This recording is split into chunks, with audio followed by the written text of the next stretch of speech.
नमस्कार दोस्तों, my digital पाठशाला में आपका स्वागत है। आज के इस वीडियो में हम बीजीय व्यंजक एवं सरल समीकरणों को हल करेंगे। यह सवाल हमने कक्षा 8वीं के प्रश्नावली 9.4 से लिए हुए हैं। यह प्रश्न क्रमांक 2 था, जिसमें लिखा हुआ था गुणनफल ज्ञात कीजिए। हमें यहाँ पे प्रश्न क्रमांक तीसरे और चौथे में इन सवालों के गुणनफल ज्ञात करना है। सर्वप्रथम हम तीसरे सवाल को हल करेंगे। तीसरा सवाल जो लिखा हुआ था वह था कोष्टक ए स्क्वायर प्लस बी कोष्टक बंद, अगले कोष्टक में ए प्लस बी स्क्वायर कोष्टक बंद। जब हम इस सवाल को हल करेंगे तो हमें ए स्क्वायर का गुणा दूसरे पूरे ब्रैकेट में करना है। इसी प्रकार हम प्लस बी का गुणा भी दूसरे पूरे ब्रैकेट में करेंगे। जब हम इस सवाल को हल करेंगे तब हम लिखते हैं ए स्क्वायर कोष्टक, जो ये दूसरा ब्रैकेट था इस पूरे ब्रैकेट को लिखा ए प्लस बी का होल स्क्वायर कोष्टक बंद, प्लस बी, तो यहाँ पे हमने प्लस बी लिखा। अब यहाँ कोष्टक में जो लिखा हुआ था दूसरा कोष्टक वह पुनः लिखा ए प्लस बी स्क्वायर कोष्टक बंद। जब हम ए स्क्वायर और ए का गुणा करेंगे तब यह हुआ ए के ऊपर 3 की घातांक। हम जानते हैं कि यदि आधार समान है और गुणा है तो घातांक आपस में जुड़ जाती हैं। तब यहाँ हुआ ए के ऊपर 3 की घातांक। ए स्क्वायर प्लस यहाँ पे ए स्क्वायर था, इसका गुणा हमें बी स्क्वायर में करना है। यहाँ पे प्लस है, यहाँ भी प्लस है, प्लस और प्लस का गुणा प्लस हुआ। ए स्क्वायर का गुणा जब आप बी स्क्वायर में करोगे तब यह हुआ ए स्क्वायर इंटू बी स्क्वायर।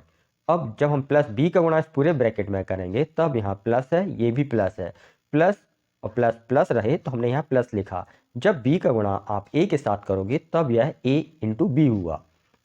पुनः प्लस और यहाँ भी प्लस है तो ये प्लस हुए।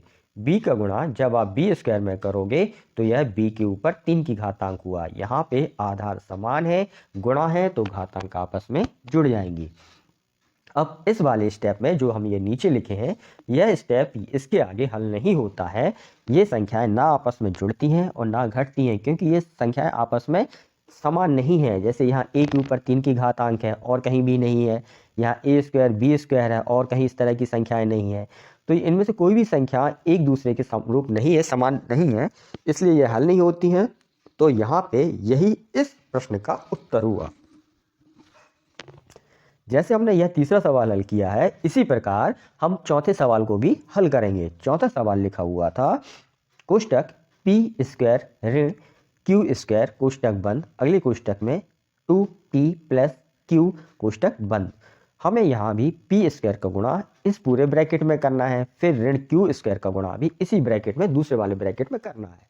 जब हम इसको हल करेंगे तब हमने लिखा पी स्क्वायर कोष्टक, ये दूसरा जो ब्रैकेट था वो पूरा लिखा 2p प्लस क्यू। अब ऋण क्यू स्क्वायर लिखा था तो यहाँ लिखा ऋण क्यू स्क्वायर कोष्टक में 2p धन क्यू कोष्टक बंद। जब p स्क्वायर का गुणा 2p में करोगे तो यह हुआ 2p के ऊपर 3 की घातांक। पी स्क्वायर प्लस क्यू का गुणा आप करोगे तो यह हुआ पी स्क्वायर इंटू क्यू। ये ऋण है और ये संख्याएं धन की मानेंगे। जो 2p लिखा है इसके आगे कोई सिंबल नहीं है, कोई संक्रिया का चिन्ह नहीं है, तो यहाँ धनात्मक मानेंगे। धन और ऋण का गुणा यहाँ ऋण हुआ। जब आप क्यू स्क्वायर का गुणा 2p में करोगे तो यह हुआ 2p क्यू स्क्वायर। यहाँ पे क्यू स्क्वायर माइनस के हैं और यहाँ क्यू प्लस के हैं, माइनस और प्लस माइनस हुआ। जब आप धन और ऋण का गुणा करोगे तो यह ऋण हुआ। क्यू स्क्वायर का गुणा जब आप क्यू में करोगे तो यह क्यू के ऊपर 3 की घातांक हुए। क्योंकि आधार समान है, गुणा है तो घातांक आपस में जुड़ जाएंगी। इस वाले स्टेप में भी कोई भी संख्याएं आपस में एक सी नहीं है। जैसे यहाँ पी के ऊपर 3 की घातांक है और कहीं पे भी p के ऊपर 3 की घातांक नहीं है। यहाँ पी स्क्वायर इंटू क्यू है और कहीं भी नहीं है ना।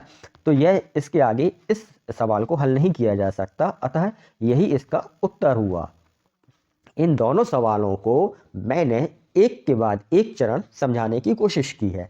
यह सवाल आपको समझ में आ गया होगा। इनके जो घातांकों के नियम होते हैं वह नियम इस प्रकार हैं जिन्हें सवाल में यूज किया जाता है। अधिकांशतः इन दोनों सवालों में हमने पहले वाले नियम को इस्तेमाल किया है। जैसे यहाँ लिखा हुआ था घातांकों के नियम में ए एम स्क्वायर इंटू ए के ऊपर एन की घातांक बराबर होता है। तो यहाँ आप देखें आधा कैसे आपस में समान है, गुणा है तो घातांक आपस में जुड़ जाती हैं।